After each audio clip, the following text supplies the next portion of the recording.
మహామాన అని ఎవరిని పిలుస్తారు అంటే మదన్ మోహన్ మాలవీయ గారిని. మ్యాన్ ఆఫ్ పీస్ అని ఎవరిని పిలుస్తారు అంటే లాల్ బహదూర్ శాస్త్రి గారిని.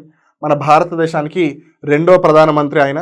ఆయన యొక్క జన్మదినం అక్టోబర్ 2. మనలో చాలామందికి తెలియదు. అక్టోబర్ 2 అనగానే మనం ఎంతసేపు గాంధీ జయంతి, గాంధీ గారిని గుర్తుపెట్టుకుంటాం కానీ లాల్ బహదూర్ శాస్త్రి గారిని గుర్తించాం. అండ్ అలానే మన ఇండియాలో ఫుడ్ రెవల్యూషన్ ఏదైతే జరిగిందో, గ్రీన్ రెవల్యూషన్ ఏదైతే జరిగిందో అది ఆయన ప్రధానమంత్రిగా ఉన్నప్పుడే. అలానే ఆయన దురదృష్టవశాత్తు ఉజ్బెకిస్తాన్లోని టాష్కెంట్ ఏదైతే ఉందో దాని యొక్క రాజధాని అక్కడ మరణించారు. ఆయన్ని మ్యాన్ ఆఫ్ పీస్ అంటారు. అలానే జై జవాన్ జై కిసాన్ అనే స్లోగన్ ఏదైతే ఉందో అది లాల్ బహదూర్ శాస్త్రి గారే ఇచ్చారు. Morning star of Indian Renaissance అని ఎవరిని పిలుస్తారు అంటే రాజా రామ్మోహన్ రాయ్ గారు. ఆబ్వియస్లీ ఆయన సమాజానికి చేసిన కృషి అంతా ఇంత కాదు. నెపోలియన్ ఆఫ్ ఇండియా అని ఎవరిని పిలుస్తారు అంటే సముద్రగుప్త అని. నెపోలియన్ అనే వాళ్ళు తెలుసు కదా మనకి, నెపోలియన్ బోనపార్టే. సో ఆ విధంగా ఇండియాకి ఎవరు అంటే సముద్రగుప్త. నేతాజీ అని ఎవరిని పిలుస్తారు అంటే సుభాష్ చంద్రబోస్ గారిని.